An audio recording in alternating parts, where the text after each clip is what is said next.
Hello friends and welcome back to mastering Excel with advance techniques. आज के इस chapter में हम एक्सेल की डेफिनेशन को और भी ज़्यादा डिटेल में एक्सप्लोर करेंगे। तो चलिए बढ़ते हैं अपने आज के सबसे इम्पॉर्टेंट क्वेश्चन की तरफ, जो है व्हाट इज एक्सेल। मैं आपको बताना चाहूँगा, एक्सेल माइक्रोसॉफ्ट का एक सोफिस्टिकेटेड स्प्रेडशीट एप्लीकेशन है जो डेटा एनालिसिस और मैनेजमेंट के लिए डिज़ाइन किया गया है। और जैसे कि हमने लास्ट वीडियो में जाना कि एक्सेल एक पावरफुल टूल है जो यूजर्स को कॉम्प्लेक्स डेटा सेट को ऑर्गेनाइज, एनालाइज एंड विजुअलाइज करने की फैसिलिटी देता है।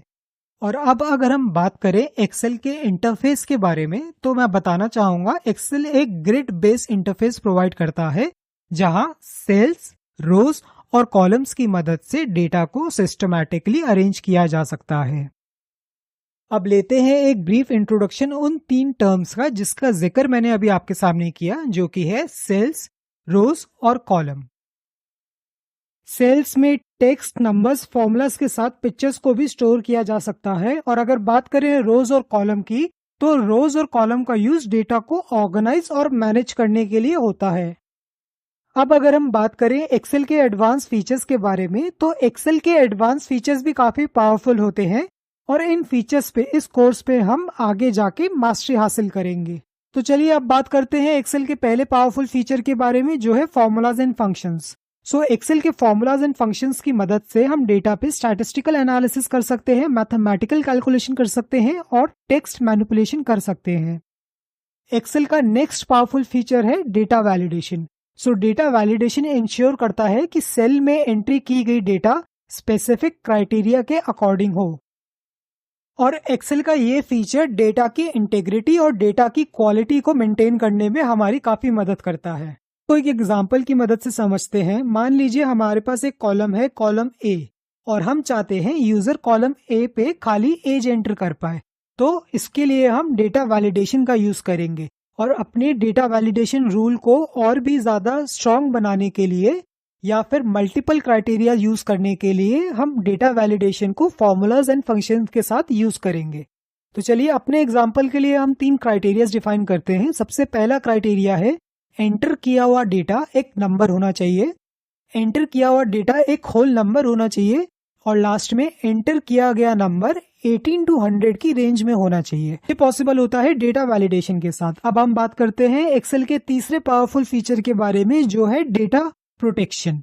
एक्सेल हमें अपनी सेंसिटिव इंफॉर्मेशन को प्रोटेक्ट करने के कई ऑप्शंस देता है। एक्सेल में हम इंडिविजुअली सेल्स को प्रोटेक्ट कर सकते हैं, शीट्स को प्रोटेक्ट कर सकते हैं, इसी के साथ वर्कबुक के स्ट्रक्चर को प्रोटेक्ट कर सकते हैं और यहाँ तक वर्कबुक को भी प्रोटेक्ट कर सकते हैं। जी हाँ, एक्सेल आपको ऑप्शन देता है कि अगर आप वर्कबुक प्रोटेक्ट करते हैं तो वर्कबुक को ओपन करने के लिए आपको पासवर्ड डालना पड़ेगा।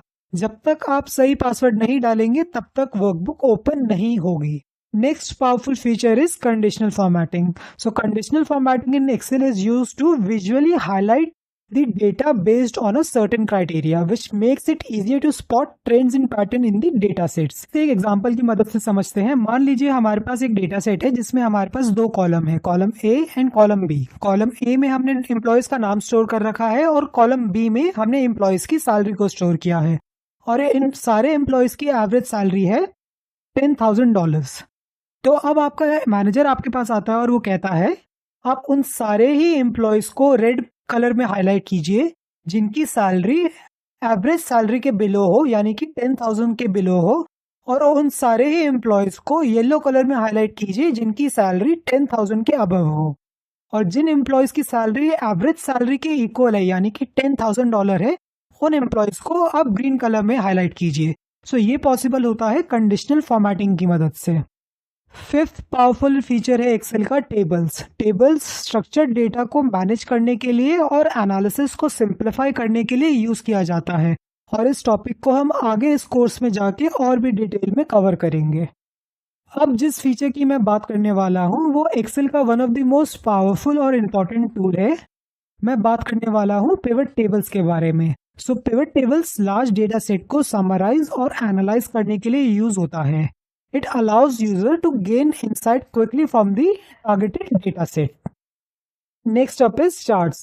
Charts data को visually represent करते हैं, making it easier to understand and present the data effectively to the management.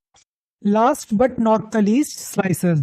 Slicer is among the most powerful and important tool of Excel. Slicer को हम पिवट टेबल्स और charts के साथ use करते हैं data को इजीली फिल्टर और analyse करने के लिए। स्लाइसर की मदद से हम डायनामिक रिपोर्ट्स और चार्ट्स बना सकते हैं, saving us a ton of time. इन फीचर्स को यूज करके हम data driven decision making process को और भी एनहांस करते हैं। इसके अलावा एक्सेल प्रोवाइड करता है और भी कई पावरफुल फीचर्स जो रॉ डेटा को मीनिंगफुल रिपोर्ट्स में कन्वर्ट करने के लिए हमारी मदद करता है, जिससे कि मैनेजमेंट सही डिसीजंस ले सके और कंपनी कॉम्पिटिटिव एनवायरनमेंट में ग्रो कर सके। अब हमने एक्सेल की डेफिनेशन और उसके एडवांस फीचर्स के बारे में जान लिया है, तो चलिए अगली स्लाइड पर चलते हैं और देखते हैं कि एक्सेल डेटा प्रोसेसिंग में कैसे मदद करता है।